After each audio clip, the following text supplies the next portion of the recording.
right. Hello, everyone. It's good to see you.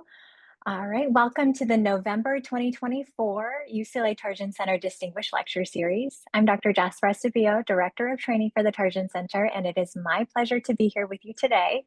A couple reminders before we get started. For captions in English, on your Zoom toolbar, you can click on Show Captions. For captions in languages other than English, on your Zoom toolbar, look for Show Captions and click on the up arrow, then select Translation at the top and click My Caption Language to choose your preferred language.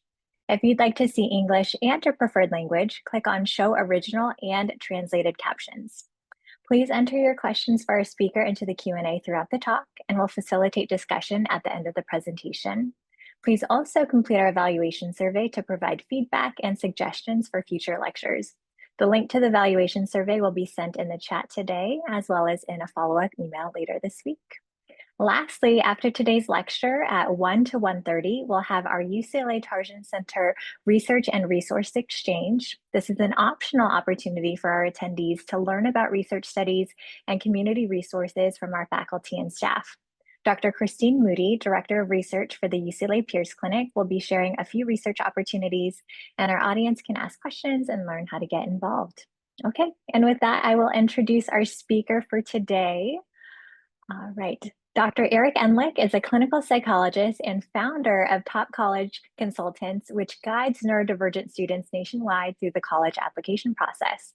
He co-teaches the UC Irvine continuing education course for educational consultants called Working with Students with Learning Differences, and co-manages a 21,000 member Facebook group for parents of college-bound neurodivergent students.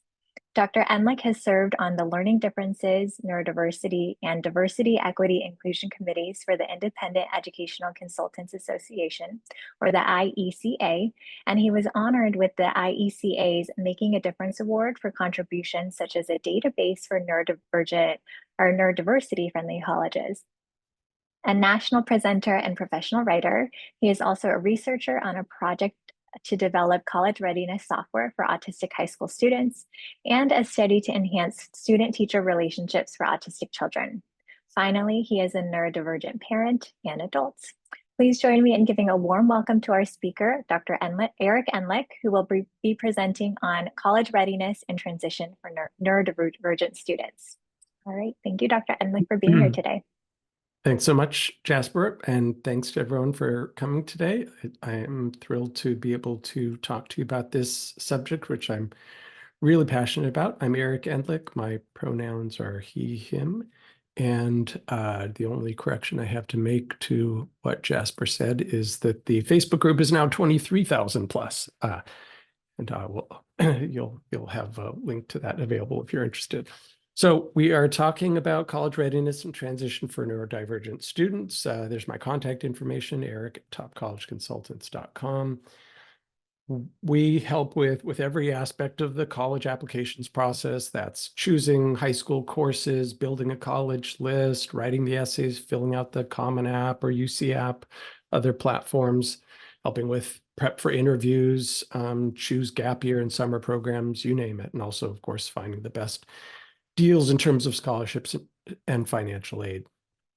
This is the Top College Consultants team. We are distributed around the country. We work with students around the country. I happen to be located in California, but my students are nationwide, and folks come to the team with a broad array of experiences in a variety of settings.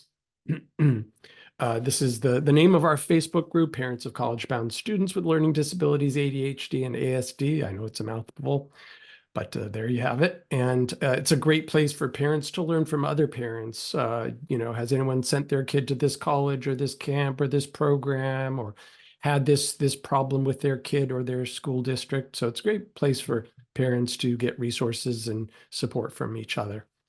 I would love to know from you, what are your concerns about college and about transitioning to or applying to college?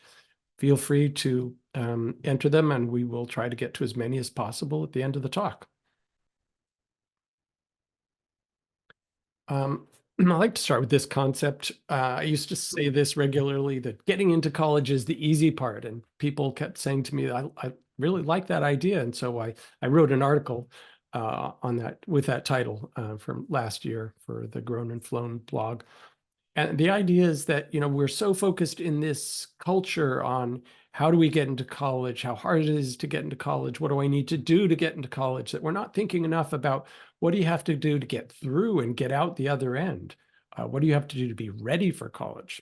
And a survey last year from a company called the EAB showed that 22%, or about 1 in 5 students, or more than 1 in 5, don't feel ready for college. And that is students across the board, not just neurodivergent students. I also like to talk about this concept of college capable versus college ready, right? So if you are a student, or if you have a child in high school who is already taking challenging courses, that would be honors courses, AP courses, dual enrollment courses at a community college, accelerated, whatever they're classified as at your high school as being the more challenging courses, and you're getting good grades, A's and B's, there's every reason to think that you can handle college level academics, that you can handle the rigor, the challenge of the academics in college. And in fact, that is largely what colleges are judging you on when they look at your transcript to figure out, should you be admitted to this university? Are you going to be able to get through the courses that we have? However, what they can't see, and what is much more complicated, is whether you're college ready. That is, can you handle the independence of being a college student? If you're going to live at home and go to the nearby community college, that's one thing. That just means you need to be able to handle the coursework. But if you're going to move away and live at college, then there's a whole array of skills you need to master in order to be successful. And unfortunately, colleges have no window into that. They can't see from your application if you know how to live with a roommate, or do laundry, or wake yourself up on time to get to class without your parents waking you up, and all those other things. So that's really something that we as consultants look at very carefully with our students. Is this student college ready? And if not, what do they need to do in order to be college ready? And I break the skills down into 3 main categories. Self-awareness, that would be, do you know what your strengths are as a student? And do you know what areas you could use support in? So again, even if you're doing well academically, you may struggle to meet deadlines, or to stay organized, or to manage your time. Those are things that fall under what we call executive functioning. And that is a challenge for many of our students. There could be challenges in the social area, the emotional area. So there's independent living skills, of course. So there's all these different areas that are important for being successful as an independent college student. And it's important for students to know where their strengths are, so they know when it's time to ask for help, which brings me to self-advocacy, which is, when you do need support, can you step up and ask for it? Will you be able to go to the tutoring center, the counseling center, the career center?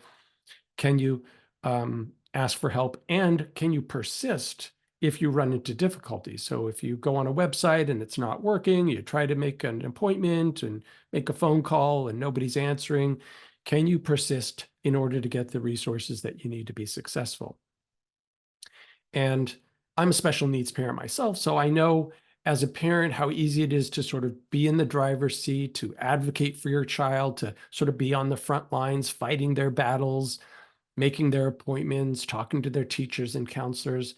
But as students shift into the college role, they need to step into that role and be in the driver's seat themselves. So high school is a good time to work on those skills. And then finally, can you manage things like your time, your emotional reactions to disappointment, getting up on time, as I mentioned, your habits, like getting enough sleep, eating well, getting enough exercise, managing your use of substances or social media or other things that may be tempting.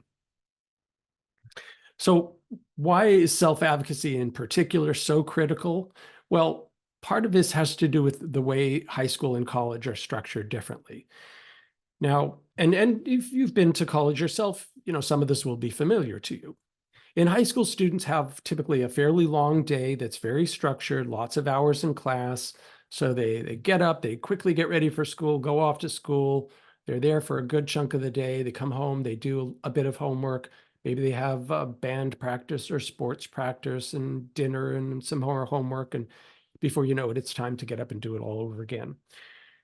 So it's a pretty structured day. In college, it's almost the flip side, where you have relatively few hours in class. You may have entire days during the week when you have no classes at all scheduled, but the assignments tend to be more extensive. So more pages of reading, longer papers to write. And so you really need to manage your time because you have a lot of work to do, and nobody's sort of there telling you, it's time to get started on that assignment that's due 3 weeks from now. In high school, if you're on a special education plan like an IEP or a 504 plan, you have a lot of supports in place when you show up at high school. And in fact, the school districts are frequently identifying the disability themselves. The school district at some point in a child's education may say, hey, we think this kid needs to be tested. We're picking up on something. We think there might be a learning difference. So school districts are often identifying, helping test and diagnose and provide services and supports and accommodations.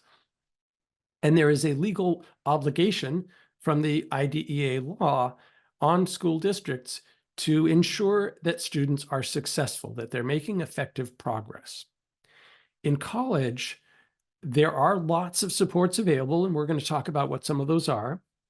But the burden is on the student to arrange those. So when you show up as a first-time college student, nobody's saying, hey, you look like you might have a learning difference. Come over here and, we'll get you signed up for accommodations. No, you have to, as the student, reach out to the Disability Services Office and set that up yourself. So the supports, the accommodations are there for you, but you have to advocate for yourself. And the college is governed by a different set of laws, primarily the ADA, as well as part of the 504 law. And the emphasis on the ADA law is that students have to have access to the curriculum. So that could mean, physical access to a building by virtue of a ramp if you are using a wheelchair, or access to a curriculum by providing a screen reader, if you have difficulty with reading. So there are various ways to help students access the curriculum, but whether you're successful or not, whether you pass your courses, whether you show up and get your assignments done, that is on you, the student. That is not the college's burden. And moreover, the college is not obligated to tell the parents if the student is not making progress. So that's a whole other topic. So what can you do about these college readiness needs? Well, there's sort of 3 points in time when you can work on these skills. The first is to build these skills while you're still in high school. And again, I know as a special needs parent myself that it's very easy to take over everything and kind of do things for your child. But you're going to need to transfer those tasks to your child over time so that when they start college, they can do this stuff themselves, whether it's making an appointment with a counselor, doctor, dentist, getting their medication refilled, getting up on time, making sure to eat healthy, managing their money, you name it. So, think about what you do from the beginning of the day to the end of the day. Kind of keep an eye on this over the course of the week or month or semester and identify what those tasks are that you are currently doing and work on gradually transferring them to your child. Obviously, it's not simply a matter of saying, hey, time for you to start making your own appointments. You might sit with your child, look at the website, give them the phone number, kind of help them together come up with a script of what to say. If they're making an appointment, for example, show them how the laundry is done and say, okay, now you do it and I'll watch you, and, give them feedback. Hopefully feedback is just, hey, great job. You've got this. You can do it from now on. So shift that over so your child can do these things themselves in a gradual way, obviously not doing it all overnight. In addition to you kind of teaching your child or guiding your child in acquiring these skills during high school, there are lots of other resources out there. There's the counselors at school. If your child has mental health challenges, you can get a therapist or a prescriber privately. If they struggle with time management, you can hire an executive function coach. Sometimes they're called academic coaches. In college, they tend to use the term academic coaching, but you'll probably hear the term executive function coaching in high school. There may be courses available to help your child master some independent living skills. Personal finance, if it's available, can be a super useful course. My daughter took it when she was in high school and learned so much. There may be summer programs to build college readiness. Well, there are, in fact.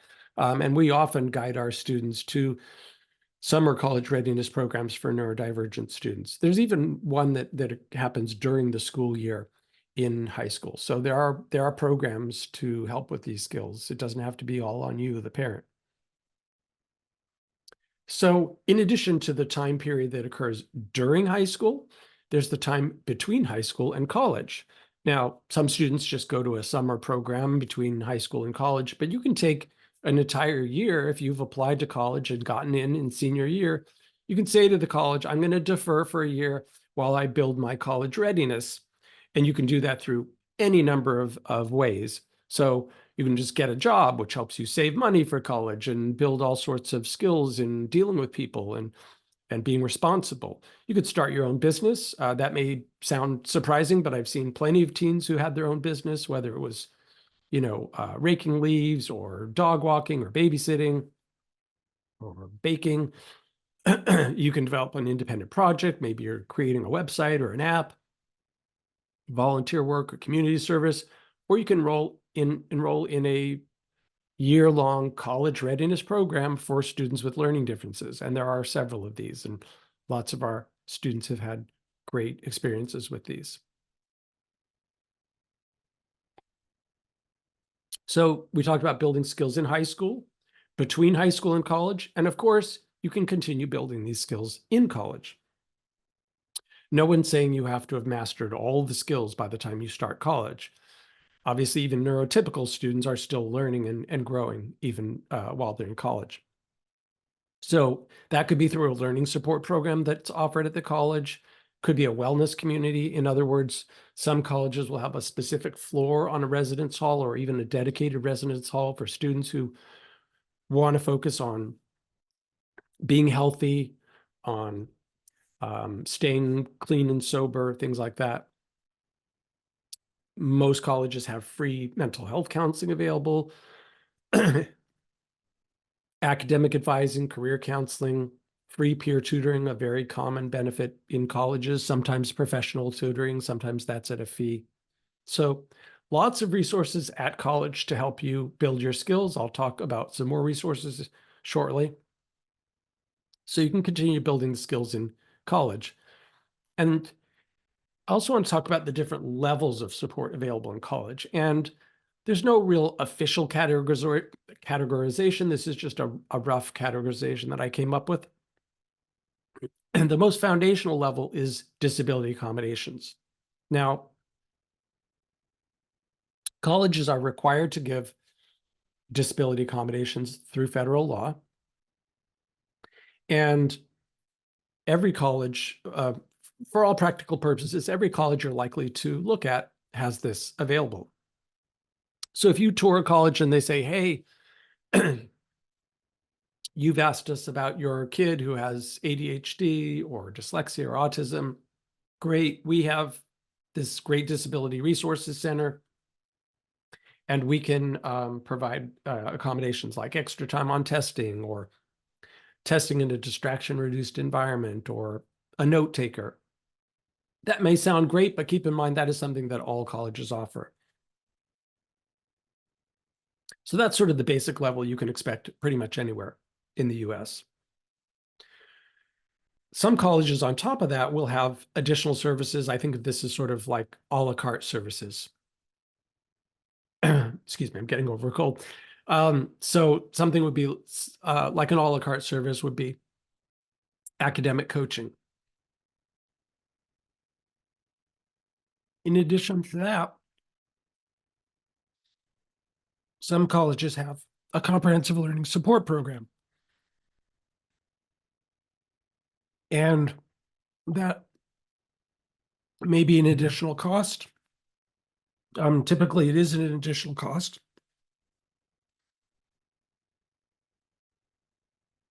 And there's several ways to get support. So what do I mean by that? So first, there's the learning support programs. And again, those are often at an additional cost. If it's an autism support program, there's typically a social component like social skills workshops or social events.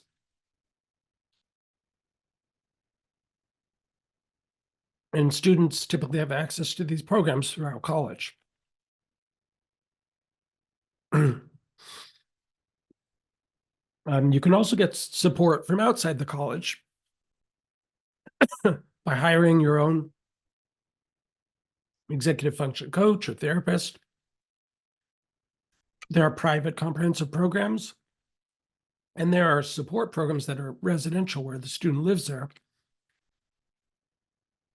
And that's the most sort of high level comprehensive kind of support. Tends to be extremely expensive, and it's not available everywhere, but it is available in several parts of the country.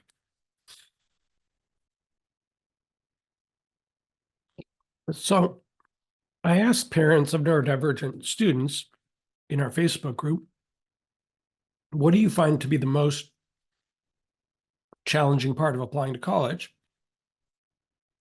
And over 70 parents responded.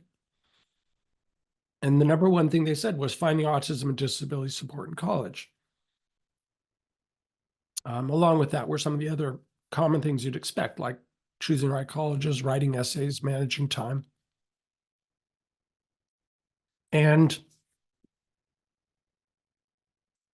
because of that, we've created a list of what I call neurodiversity-friendly colleges. It's a database. You can sort it by state. It's available on our website. That's a link to it. I think the slides are going to be made available. And it's a great way to be able to find which colleges have these additional supports.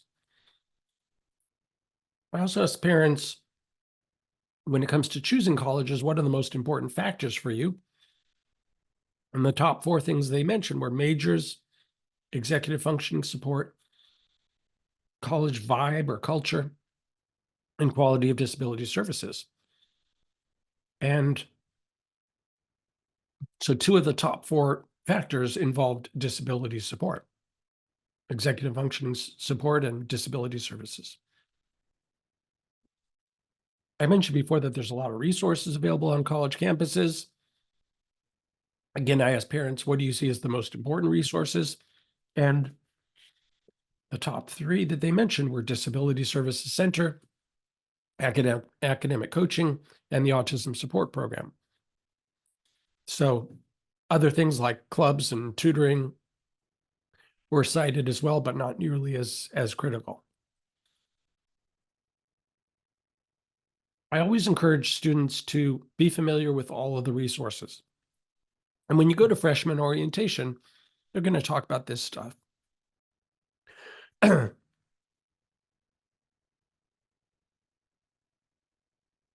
do you sign up for tutoring? How do you get your academic advisor? Where's the counseling center? Students should pay attention to this information because you never know when you're going to use it. Even the clubs you may not think of as an important resource, but there are mental health clubs. There are neurodiversity clubs. If your college doesn't have one, you can start one.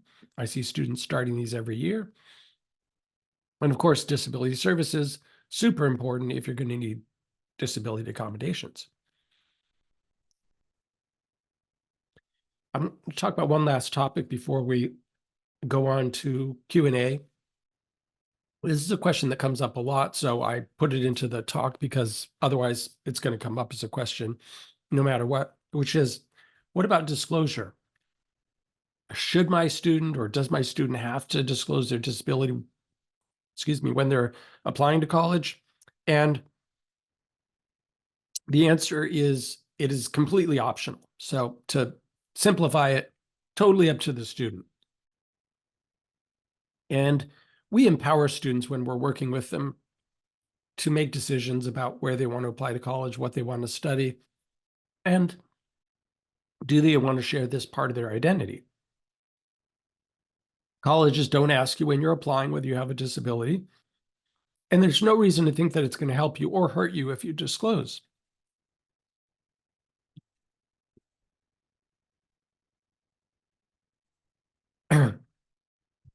So what I mean by that is colleges can't discriminate against you, so there's no reason to think it would hurt you. And there's no quota, so there's no extra points for having a disability. So it's really up to the student. But there's two types of situations where students do choose to disclose. One would be if it's going to help explain something in the process of applying to college. So if there's something unusual or surprising in the application, this could be an opportunity to explain that. For example, I had a student last year who didn't take any foreign languages, and he wrote down in his application, I didn't take any foreign languages because they weren't offered in my high school. He went to a high school for students with learning differences. And he got accepted to a flagship state university that says right on their website, you must have 2 years of a foreign language, but he is there this fall. So those explanations can be critical. I had another student a few years ago who got diagnosed with ADHD during high school. So halfway through high school, he started getting accommodations and medication. His grades went up, and he felt like it's important for colleges to see that I'm really more the student that you've seen in the second half of high school, where I got the support I needed, than in the first half of high school. So it can be an opportunity to explain things that might be confusing. Otherwise, colleges are just going to guess and fill in the blanks in themselves. The other type of situation where a lot of our students choose to disclose is where they want to share this part of their identity with colleges. So the main purpose of the main Common App essay when students are applying to college is to help colleges get to know them as a person, help them better understand sort of what makes them unique. And many students I've worked with feel like, hey, if you want to understand me, you need to know about my neurodivergence, my autism, my ADHD. It's been a big part of my life, and I want to share that with you. And some of those essays are wonderful. And my students who have written about them have gotten into all kinds of, colleges, including very selective competitive colleges. So again, not only is there no reason to think it would hurt you, for some of the students, it probably helped them to share what made them unique and share their strengths. But regardless of whether you share your diagnosis when you're applying, once you get in and enroll, put down that enrollment deposit, it's critical to disclose at that point. Now that you're in, you're locked in, you've got that guaranteed seat, so to speak. If you need disability accommodations, you have to come forward and disclose to the Disability Services Center. Oh, yeah. And the process for doing that can vary from college to college, but I recommend students jump on that early. You can do it before you start. It's actually preferable just to do it before classes start.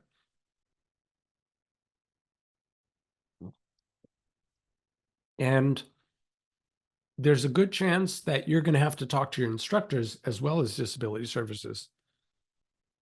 Because what may happen, depending on the college, is you'll get a list of accommodations, and you have to bring that to each instructor and say, hey, I'm entitled to these accommodations. Doesn't mean the instructor has to know your diagnosis, but if you want accommodations, you have to tell them that you've been approved for them. So main takeaways here are think about whether you or your child is ready for college. Start working on those skills during high school and develop a plan after acceptance to continue to build skills or get the support you need, whether that's a gap year program, a support program in college, disability accommodations in college, some combination of those things. We have lots of free resources on the website. This is just a small sample. I mentioned the database of neurodiversity-friendly colleges. I've started curating a list of scholarships and internships for students who are neurodivergent or have disabilities. I wrote autism scholarships here because I didn't have room to say autism, neurodiversity, disability, but we help students even after they've started college. I'm often reaching out to them saying, hey, I know that you're studying this subject and I think you'd be interested in this, summer internship for college students. But I've also put them in a link to a blog post, and I update that. So, because scholarship deadlines come and go. Sometimes there's only a few in the list, but that varies over the course of the year. Got some recorded programs on gap year programs and support programs. So thank you so much for bearing with me. Sorry, my voice almost went out there. I would love to hear what your questions are. Wonderful. Thank you so much, Dr. Endlich, for that fantastic presentation. We'll go ahead and get started with some Q&A. Reminder to our audience to please continue submitting your questions for Dr. Endlich into the Q&A. But I think to get started, I'll just do a little bit of a summary and some reflections. Thank you so much, Dr. Endlich, for really highlighting to our audience the difference between college capable and college ready.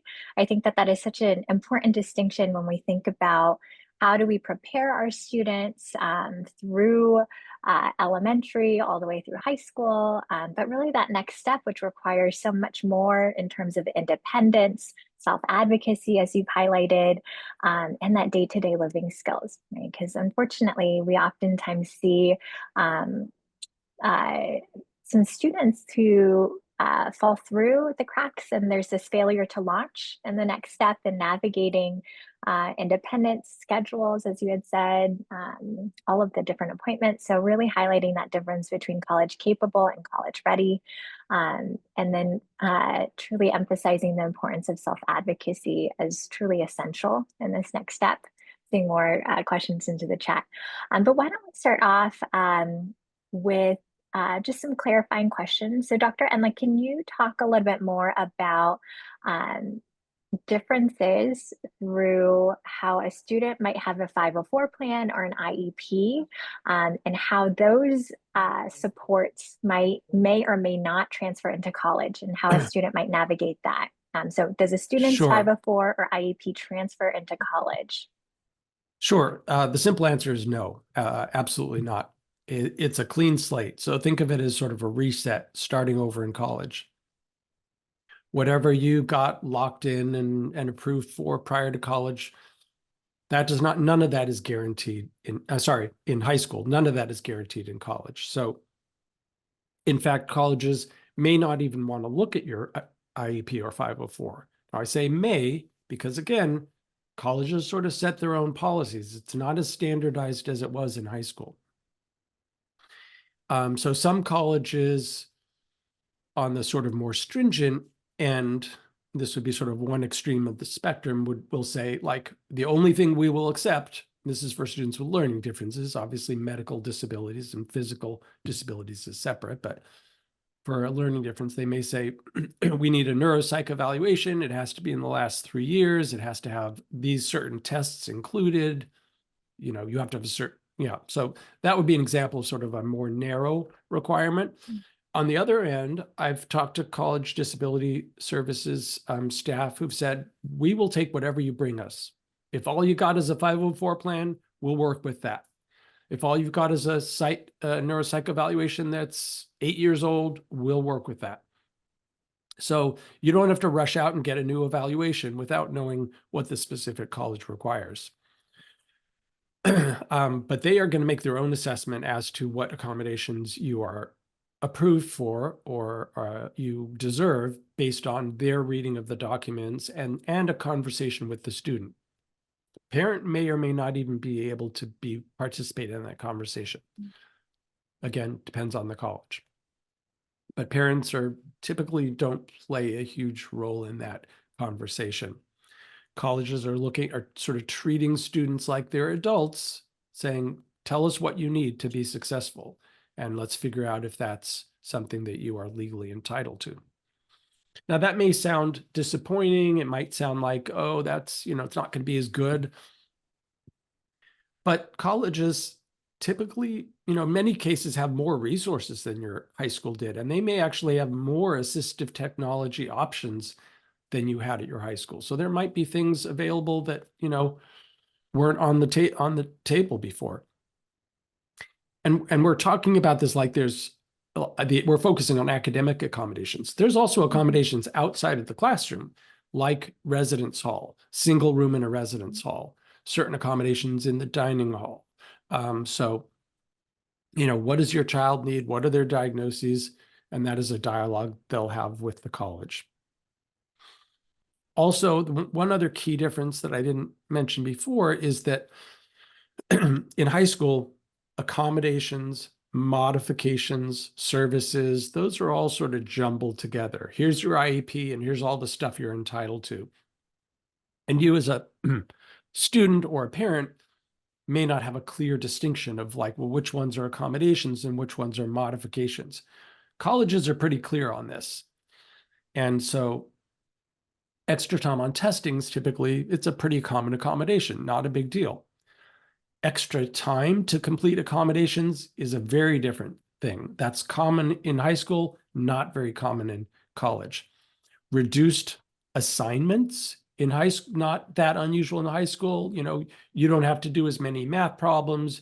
You can write a shorter paper. You can write a paper instead of giving a presentation in class. Those are sort of modifying the curriculum. That tends to go away in college. So that doesn't tend to happen in college. And then services, I know this is a lot of information to take in, so bear with me. Services like academic coaching, meeting with a learning specialist, those may be available in college, but they're not required by federal law, and they may or may not be. Whereas in high school, you might have, a speech therapist and a OT and various other services. That's going to vary from college to college as to how robust their services are, which is why I have that list of what I call neurodiversity friendly colleges on our website. Thank you, Dr. Endlich, for clarifying for that. I think also, really reminding us that IEPs, those fall under the IDEA, or Individuals with Developmental Disabilities Education Act. And so that is funded under, completely different resources than college universities are mandated or required to do, which is why, there isn't that automatic transfer from your IEP over to college. So I think, Dr. Endlich, your portion of the talk in why it's important to advocate and to disclose and how it might actually benefit a student, because there isn't that automatic transfer. And then our needs change over time, right? That being said, there's a lot of misinformation out there. So you may hear other parents say something differently. Sorry to, burst your bubble, but sometimes people will say things that are not accurate, like, the 504 transfers to college. Not true. There is a portion of the 504 law that applies in college, but it's not the same portion that applies in high school. That's a common source of confusion. Yeah, I think that's a really good point. Well, speaking of college readiness, I know you had shared that the that kind of checklist will be available on the resource list. But any kind of recommendations, or what kinds of things should we be looking out for to determine college readiness? What kinds of things would be included on that checklist? Yeah, I don't really have there are some checklists out there. Landmark College came up with one years ago. Mhm. Um, but I do have an article on the website called "Are You Ready for College?" And that kind of has a list of skills. Um, you can find some of these online too. I also have a colleague who created a workbook relating to college readiness, which I've listed in the Facebook group, and anybody reaches out to me, I can direct them to that resource. It's pretty inexpensive, and it's a nice resource to help kids assess whether they're ready. Thank you. Any recommendations? All right, I'm going to back up here. You had mentioned making sure that we are adequately scaffolding and incorporating more responsibility and self-advocacy in these pre-college years. Any recommendations for the clinicians or practitioners or support service workers here on how they can encourage families to allow more independence, self-advocacy, and responsibility in these pre-college years? Yeah, I mean, part of it is just helping them understand what the kid is in for. When your kid starts college, we're talking about kids living away at college. Even if there's a support program, highly unlikely anyone's going to wake them up in the morning. So is your kid getting themselves up in the morning, getting themselves to school? If not, that's something they need to master before they start college. Are they keeping track of their own assignments and completing them and remembering to turn them in without you kind of hovering over them? If not, that's something they need to master. And you can sort of go through things and just kind of feed them the harsh reality, as it were, is like, this is what life is like in college. These things are not going to happen in college. So your kid needs to be able to do those things. And again, I understand that it's hard to just kind of make that shift overnight. That's why, as you said, you would scaffold. You would say, okay, let's sit here together and do it. Let's, let's look for an alarm clock that's going to work for you. Let's kind of solve this problem together. Not just say to your child, okay, you're on your own.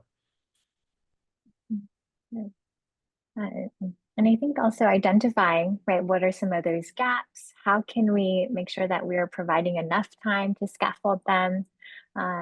Like you had that example in your talk on scheduling appointments and making sure that they're incorporated in a developmentally appropriate way into all of those different kind of like independence and life tasks. Yeah. And Um, and if this isn't, if they're not where they need to be, maybe they need a gap year. Maybe they need a college readiness mhm, program. Um, Another thing I didn't touch on, because we are working with kids who are going to be degree seeking. They're going to mhm, go to college to get a degree. There are programs on college campuses for students who have intellectual disabilities who are not going to be earning a degree.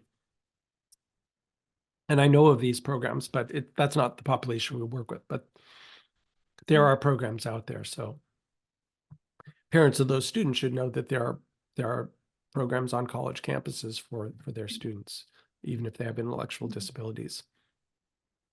Absolutely, right? Like Pathway through UCLA is a wonderful example. Lots of other great programs across the country. Speaking of how we might provide coaching or recommendations with parents, um, do you have any suggestions, Dr. Endlich, in how we might talk to parents who perhaps are more heavily emphasizing that um, college capable skills or academics as opposed to more of those college readiness skills? How might we be able to frame those conversations with parents? Yeah, well, I'm usually talking to parents, not professionals talking to parents, but That's a great question. Um, I think it's kind of helping them see is there's a whole array of skills you need to be successful in college. Again, getting in, I have that article. Getting in is the easy part. Your kid's getting straight A's, they're going to get in. They're going to have college options. We don't have to worry about that. But what good is it if they get in and you pony up that tuition bill if they drop out after one semester? That's going to be a terrible experience for everyone. You will have wasted your time and money, and your child will feel terrible while their peers are continuing on in college and they're not.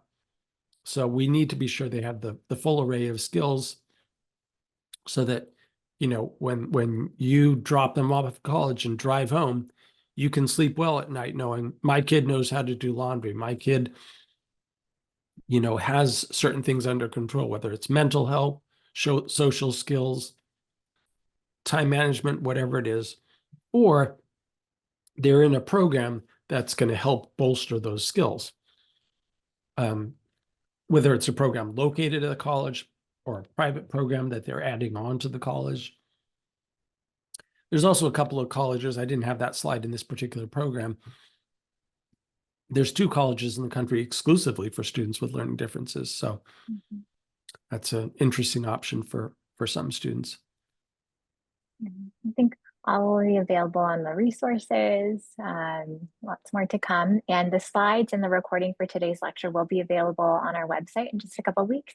If you are here as an attendee and registered, you will receive an email once the recording and the slides are available. So stay tuned for those.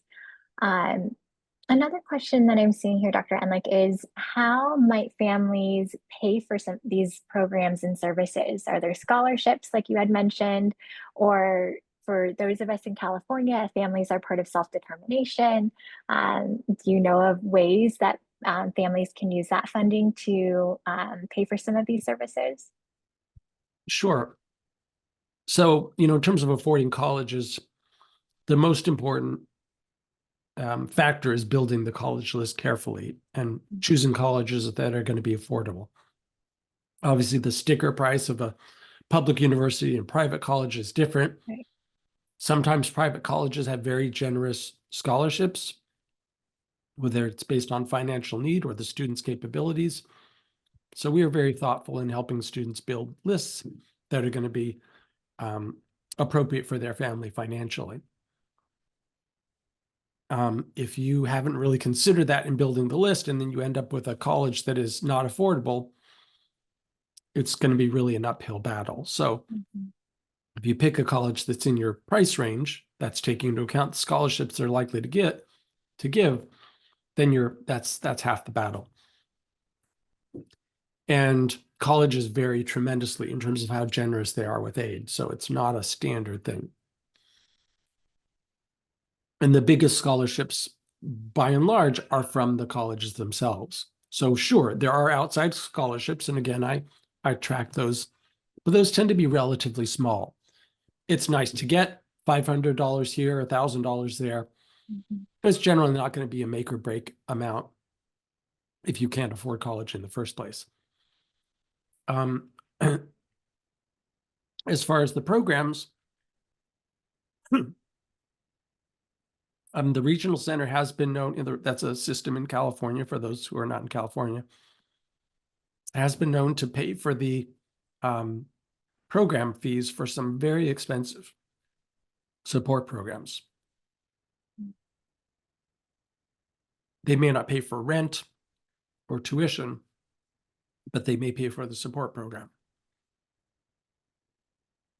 Interesting. I was not aware of that, but that's good to know. And I think that probably many of our attendees are flagging that for some of their family members to talk to their regional coordinator about self-determination and thinking about how those funds can be used in other ways than maybe we had thought those funds could be used in the past. I think that's really important for supporting transition. In some states, students who are clients of vocational rehab departments, agencies, are getting help with college tuition too. So Apply for Wow. all the state agencies that you are eligible for because they may help. Mhm. Dr. Endlich, can you share more about how college living experience or CLE centers or disability service centers can support students while attending colleges? Sure. So CLE is a private company. I just toured their location in Costa Mesa this year and their location in Nashville, Tennessee last year. And there's another company called CIP, College Internship Program, which also has locations from coast to coast. These are residential programs where the student lives there or they live in an apartment that the program is closely affiliated with. And so they get sort of wraparound support, extensive access to staff, living or interacting with a cohort of like-minded students or similar students. And then they would attend a college that's located near the program. So they would live at the program or an apartment that the program is affiliated with, and then attend a college nearby, sometimes in walking distance. The one I went to in Nashville was across the street from a community college. The one in Costa Mesa also is one of their apartment buildings pretty much across the street from a community college. So lots of support there.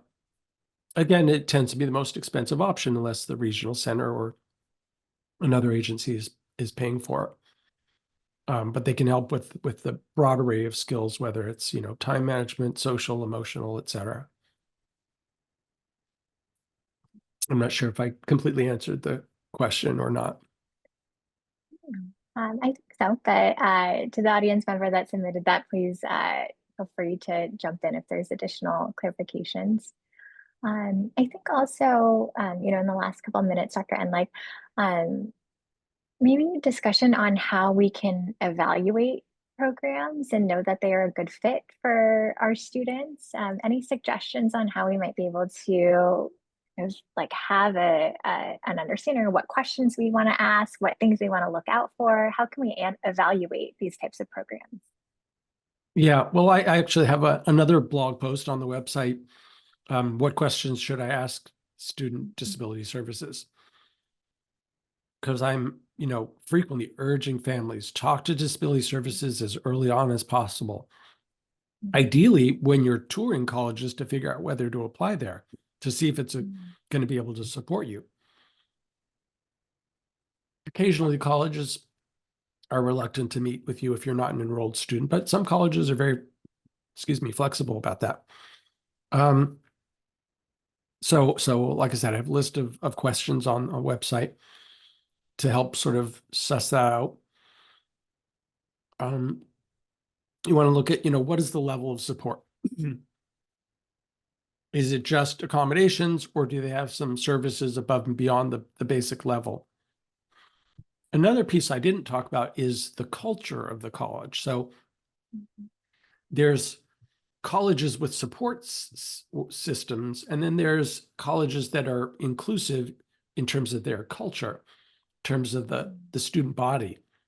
Mm-hmm. That, of course, is much harder to quantify or measure, but that's where talking to other families comes in handy. Mm-hmm. Yeah. What's your child's experience been like? And there are some colleges where families routinely say, there's a lot of quirky kids there. My kid feels very comfortable. They had no problem making friends. There's other colleges that don't fit that description quite so much. Mm-hmm. So some of it I think that's a really good is point. harder to kind of put your finger on, but you talk to other families and you go to the college and you see what the students are like. You try to talk to some students and ask while you're on the tour. The tours are typically led by students. What's it like here for students who have learning differences? Mm-hmm. The student leading the tour might have a learning difference themselves. They might be able to speak firsthand about that. Or maybe they have friends who do, and they can speak Mm-hmm. on that too. Absolutely. I think that's such a great reminder, Dr. Enlich, for us to ask those kinds of questions from the beginning, and to not only advocate for all these things like diversity, inclusion, equity, but also that sense of belonging. I know that many self-advocates are really pushing forward the importance of not only DEI, but belonging and truly being integrated into all of our different programs. And so I think that's a Yeah. great way to practice not only self-advocacy, but really understand is or are all of these aspects of inclusion integrated into or woven into essentially the fabric of the culture of this university? Yeah. And you can go to the college website, look at their mission statement or look at their DEI page and see, when do they talk about diversity of, race, gender, sexuality, economic status, disability, or do they not mention disability or learning differences? I think this is something that's starting to be on the radar screen of colleges, but Mhm. it's not necessarily as focused on as some of the other types of diversity. Right, absolutely. And I think, redirecting everyone back to your resources. Again, the slides will be available shortly, everyone. So all of those wonderful resources, blog posts, the link to the 23,000 member Facebook group will be available, and continue on this discussion, right? I think that many of our attendees probably have loved ones, other family members who are, either thinking about or already on this journey. And so Dr. Endlich has provided so many wonderful resources that will be available to everyone here, and we can take advantage of them. So thank you so much again, Dr. Endlich, for sharing and providing this wonderful, very necessary talk. I know I get lots of comments all the time about wanting more supports for transition age youth and next steps with post-secondary education. So truly, thank you so much for being here today. My pleasure. Great questions. Sorry, Such I a almost pro lost my navigating voice a there, cold. but Such a professional. But again, Mhm. thank you so much to Dr. Endlich for being here today for this wonderful presentation. Again, the slides and recording, everyone, will be available on our website. You'll get an email. And once that's up, please do complete our evaluation survey for today. So continuing to book speakers for the rest of this academic year. So if you enjoyed today's talk and would like more topics like this, please let me know. Again, as an option for our attendees, we do have our Tarjan Center Research and Resource Exchange, which will be starting shortly. Dr. Christine Moody, who is our wonderful Director of Research for the UCLA Pierce Clinic, will be talking about a couple different opportunities that are available that you might be interested in. And I see Dr. Moody here. Hi, Christine. So thank you so much to our audience. Again, as an option, you are welcome to stay. Otherwise, we look forward to seeing you in the new year. We will be taking a break for the lecture series for December for the holidays. And I look forward to seeing everyone on January 13th for our next lecture series. But I will hand things over to Dr. Moody to talk about a couple of research opportunities. Hi, everybody. Such a great talk. In the Tarjan Center, I lead a lot of our post-secondary education and employment initiatives. So it's really great to be here, and I'm glad to see so many people attending.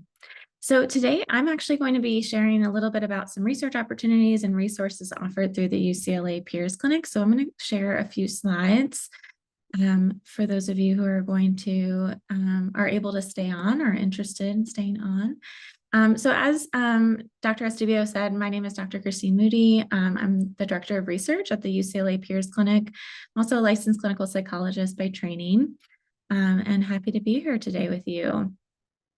The main resource or research opportunity that I'm going to be sharing today is about our Peers for Dating research study. So we are currently enrolling for our next Peers for Dating research study. And this is a novel social skills program that really aims to support individuals. Oh, and I'm noticing that this is on an auto timer. Hold on. All right, so as I was saying, our Peers for Dating study for autistic adults really focuses on the social skills needed to kind of find and maintain healthy romantic relationships. So here are some of the curriculum skills that we cover. So conversational skills, so everything from starting conversations, entering conversations, how to have a good back and forth conversation, which we know is really important for individuals who maybe have social communication differences. All right, so then we also cover skills related to finding people to date. So where do people find people to date? And one is online dating. And so that is something that we cover extensively within the program. And so we talk about making an online dating profile, using those online dating apps safely, talk about messaging through the online dating apps, as well as kind of moving off the app. And so we really kind of talk through that, but we also talk about ways to meet people in person.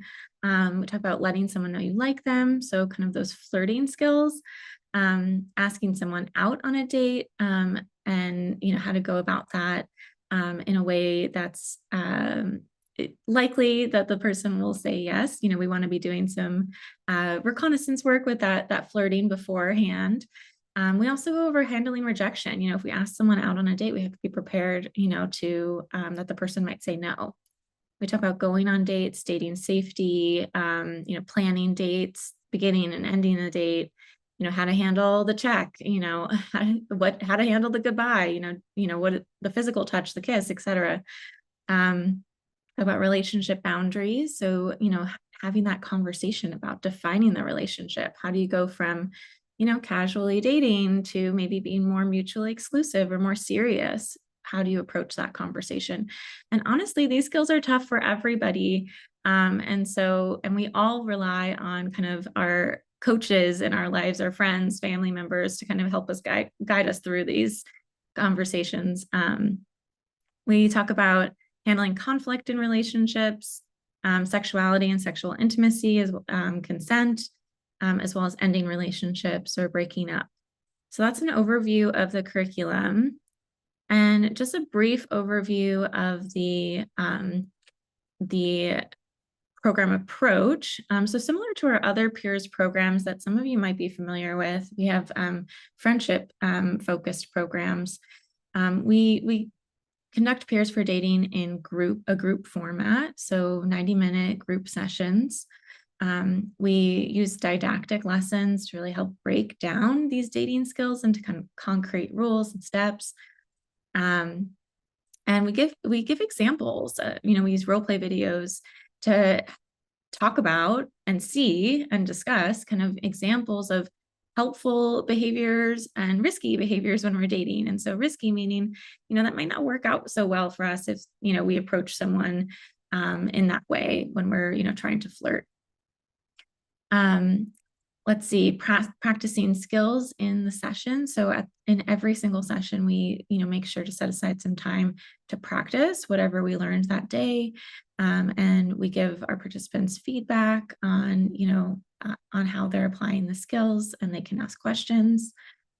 We have homework assignments so that they can keep practicing and really work on applying the skills outside of our group. And to help them with that, we will be providing one-on-one dating coaches to support with those homework assignments outside of group. So those dating coaches are going to be undergraduate or graduate student volunteers who will be, receiving kind of one-on-one training and support from our team. And we'll meet one-on-one with each of our participants during the course of that 20-week program. And then, adults come back to the next week, and we have a homework review. We talk about how is the homework going, any questions coming up, any challenges coming up.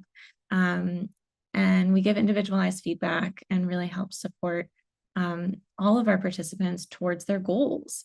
And in order to kind of be part of this program, our participants have to be interested, willing, wanting to work on these skills, wanting to date, and being interested in dating.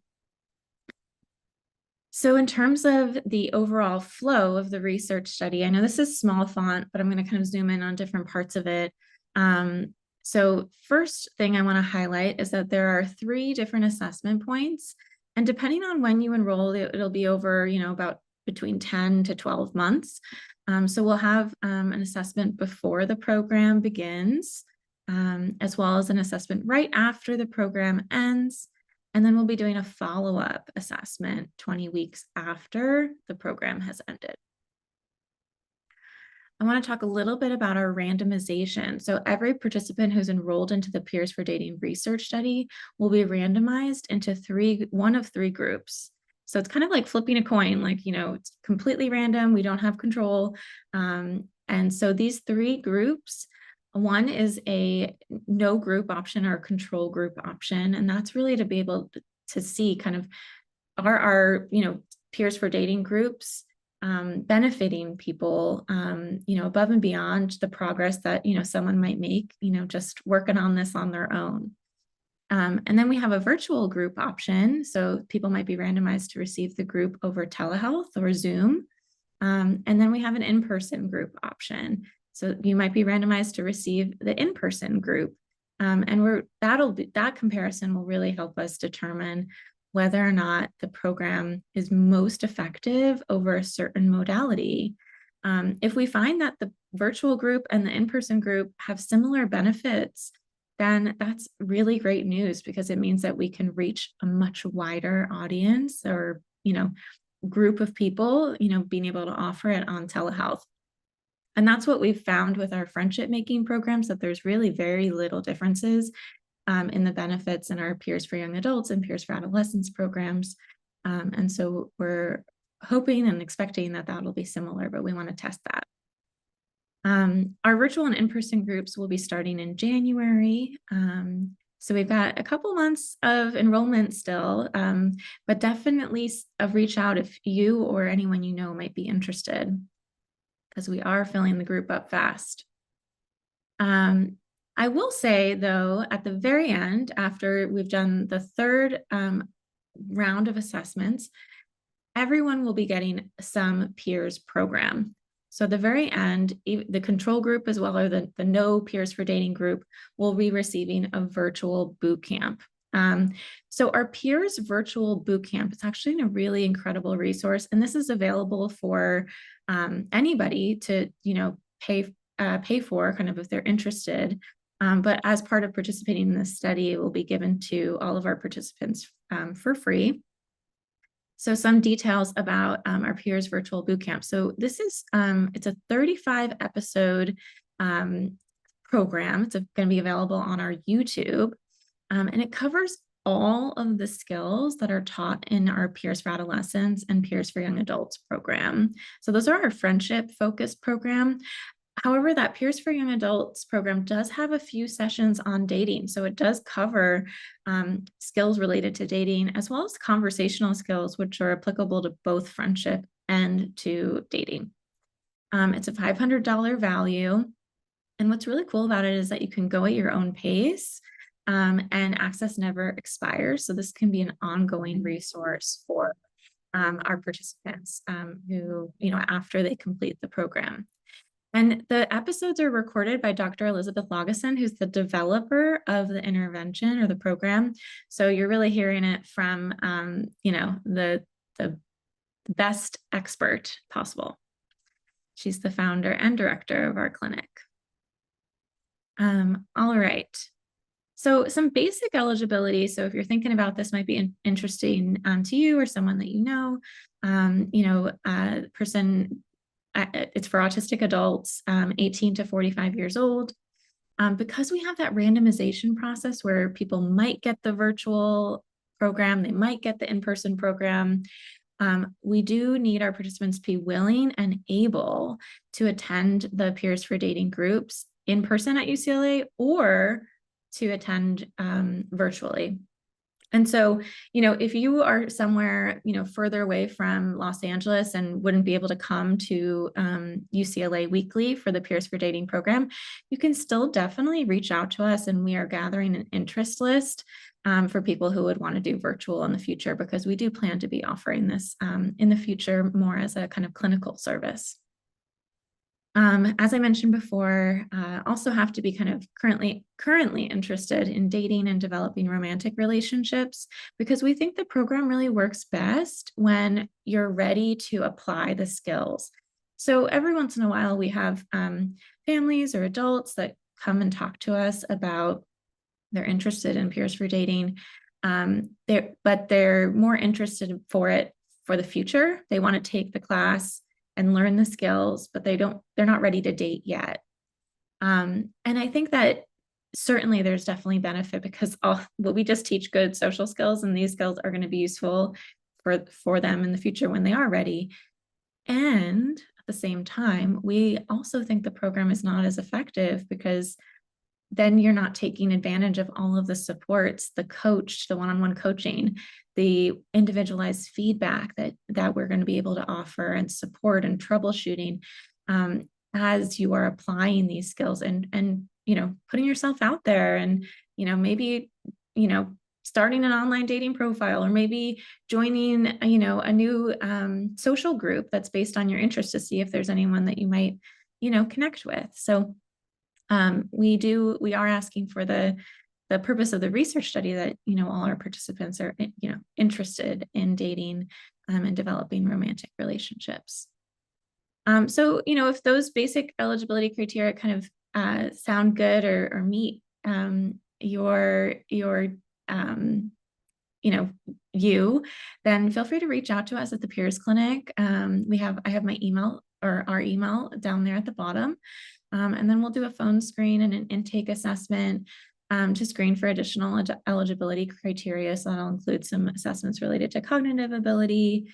We'll also be assessing, mental health treatment priorities, kind of making sure that the group is a good fit, and that you'll be able to kind of benefit from the program structure.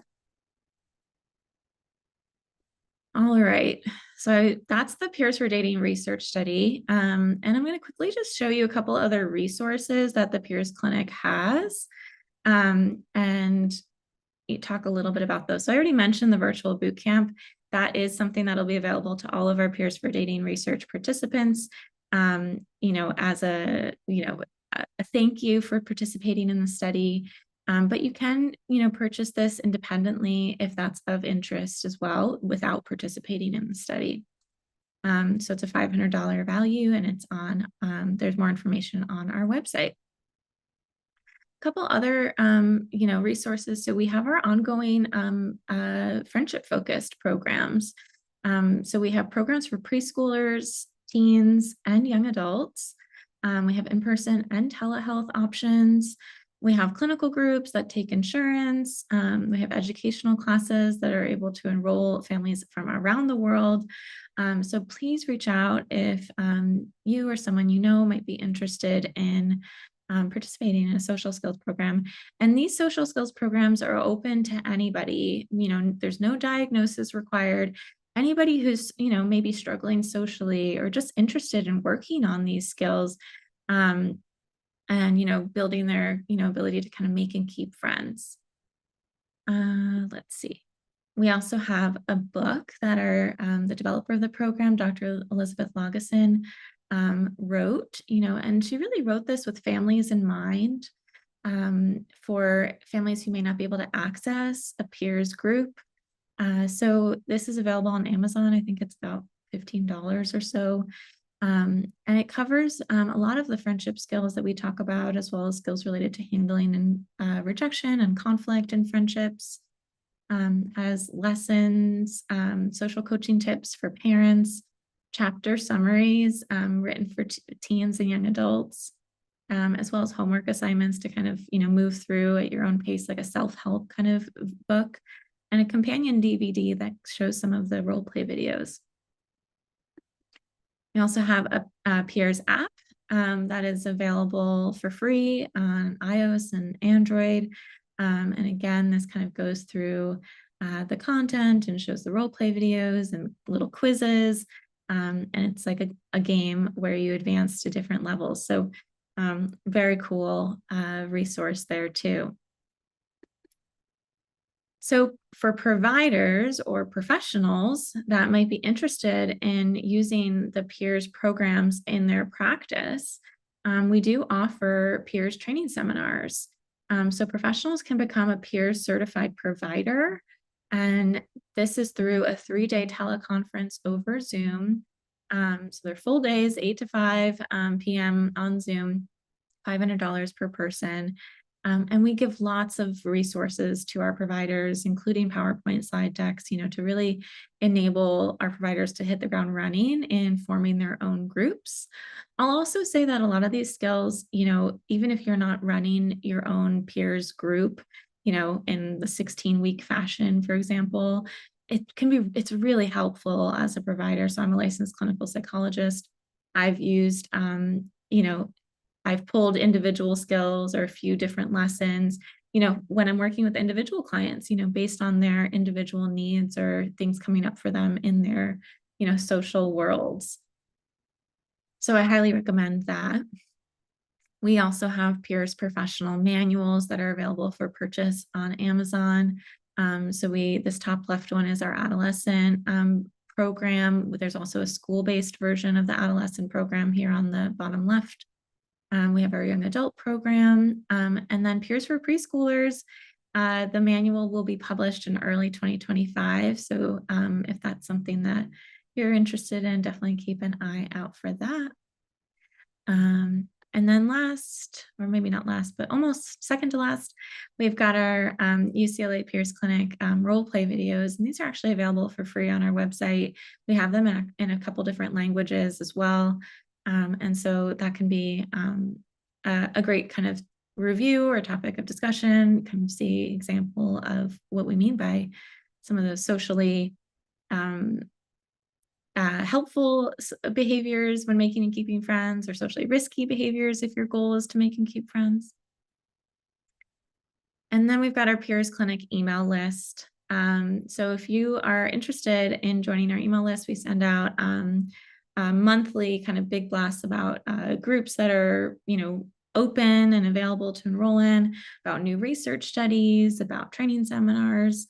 And we do have Peers for Careers, which is an employment-related social skills program, another kind of more novel program that we're still doing some research on, and there will be some more information about the next kind of phase of enrollment for Peers for Careers soon. So if you join our email list, you'll get the word about that. All right, so this is my last slide. This is our contact information if you're interested in any of those resources. And we also are on social media if you want to follow us, our website down here, and happy to answer questions. Wonderful. Thank you so much, Dr. Moody, for presenting on the Peers for Dating study. Very exciting. I'm looking at a couple of the questions that are here in the Q&A. Most of them are primarily related to the study background and eligibility. So maybe if we could pull up that slide again and go over things like yes. All right.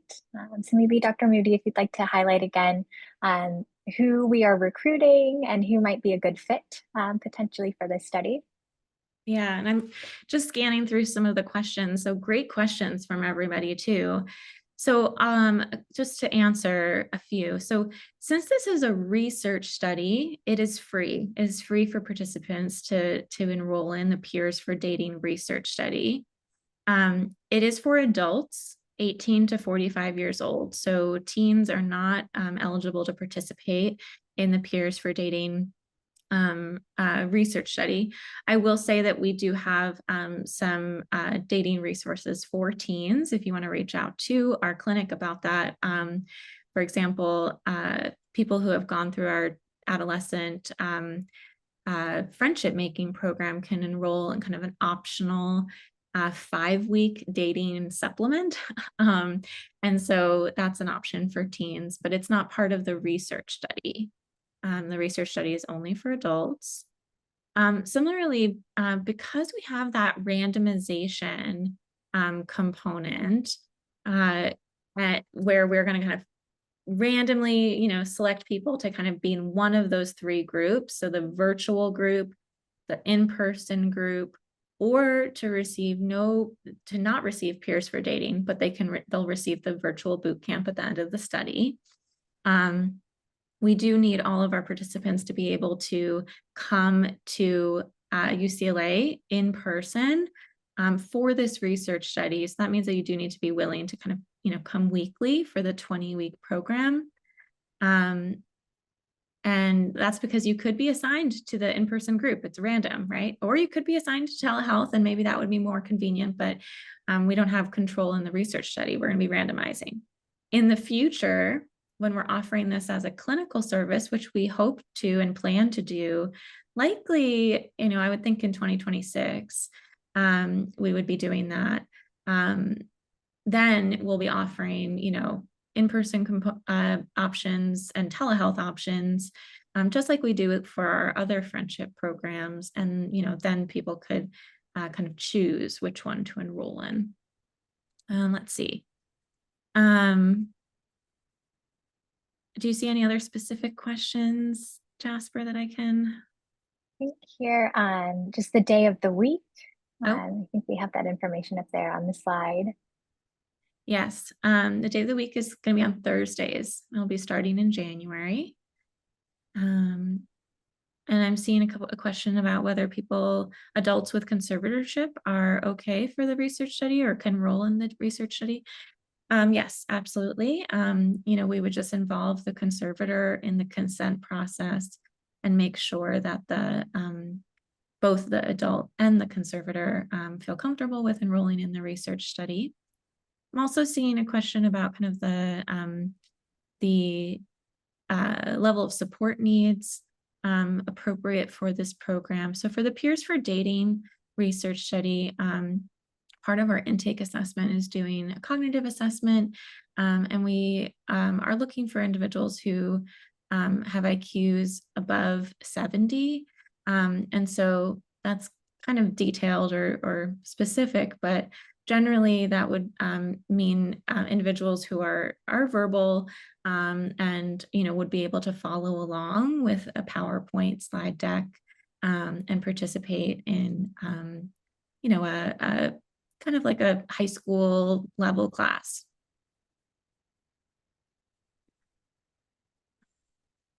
Let's see. I see a question, someone's asking about whether we're going to send out questionnaires to learn if it was beneficial. Absolutely. Those are our 3 assessment points. And so let me go back to that slide here. This one. So we are going to be asking people about their dating experiences, their dating knowledge, their loneliness, mental health, empathy, all of these different things at the beginning. And then we'll be asking those same things after the program ends, as well as in the follow-up to see whether or not there's improvements. If people are less lonely, if people are going on more dates, if they feel more confident to date, and feel more confident in their knowledge and skills related to dating. And also whether that kind of maintains after the program, ends, so we'll be doing that follow-up.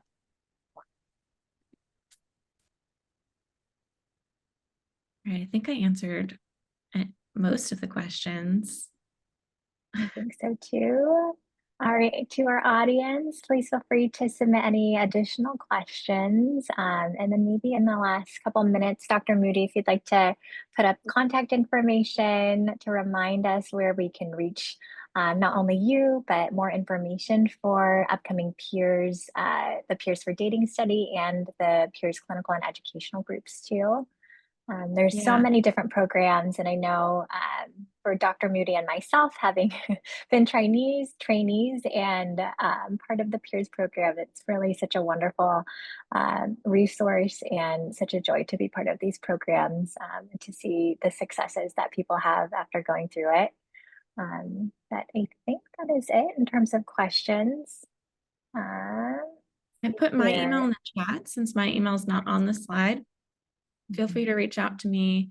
But, generally our Peers Clinic email, you might even get a faster response if you reach out to the Peers Clinic email. Our team is on top of that email and forwards requests to the right member of our team, usually within 24 hours or less. So feel free to reach out to me though. I'm also happy to answer any questions. But yeah, there are lots of resources like Jasper said. Excellent. And thank you so much again, Dr. Moody, for being here and presenting at our Research and Resource Exchange. Reminder again to our audience that we will be taking a break for the lecture series for December. So we will see you all again, hopefully January 13th for our first lecture of the 2025 year. And then we will have another faculty or staff member of the Tarjan Center presenting on some different opportunities available at our Research and Resource Exchange. All right, happy holidays, everyone. And thank you for being here again. And again, I think Dr. Endlich popped off, but another big thank you to Dr. Endlich for his wonderful presentation today and to our audience. Have a wonderful holiday season and Happy New Year, everyone. I can't believe I'm already saying that, but here we are. All right, bye, everyone. Thank you, everybody.